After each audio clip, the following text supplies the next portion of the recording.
Welcome back to NoticeGT, and I'm joined today with Mac. Mac is a man of few words. Now, for our first story, I want to talk about Kia and Toyota, because if you're still waiting for a flying car, these two have just made one. Here it is. They're still working on the landing part, but we have liftoff. Now, honestly, can you imagine driving that Kia and all of a sudden you just got a lift kit? Like, thankfully everyone is okay.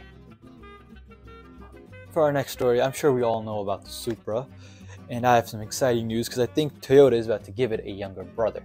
So recently, at the Fuji test track, people have spotted Toyota testing a new GT3 car. And as you can see, it looks quite exotic with its long fenders and bonnet and its huge wing. But people who have heard it say that it sounds like the RCF GT3, which has a 5.3 liter V8. And I would just like to point out that for GT3 racing to compete, you have to actually make that same car for people to buy.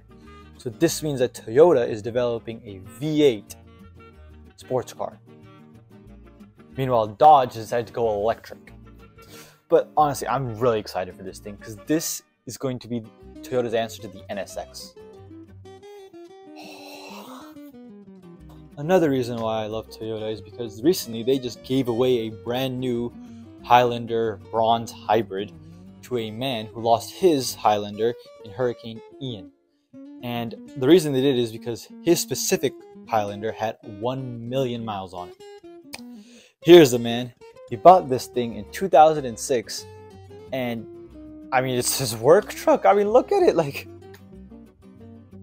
that's a man right there. If anything, I think the dealership should have probably given him a Supra too. Although I'm not sure if he would fit. Now we have a new story of the Tesla Cybertruck. They have released new crash test footage, and I'm not going to waste your time. This is all that we've gained from this. I mean, if you're a Tesla fanboy, I'm sure this is like ecstasy, but I'm a man. Now, for our final story today, I want to take you back to 1958, when the Shah of Iran's eye was caught by the 3500 GT. But of course, being the Shah, he couldn't just buy a normal 3500 GT. So Maserati obliged, and they put their 4.5 liter V8 into the 3500 GT body, and they made the 5000 GT. But of course, being a king in the Middle East, that still isn't enough. So Maserati took two of the 34 5000 GTs they made. They gave it a 5 liter V8, they gave it fuel injection, and they gave it a 5-speed ZF transmission. And these two were bodied by Carrozzeria Frua. And if you got the checkbook to pick one of these up, please put the checkbook down. Now, if you have the money to buy both of these, pick up the phone. Look at them. Now, that's the end of today's video, guys. I hope you guys liked.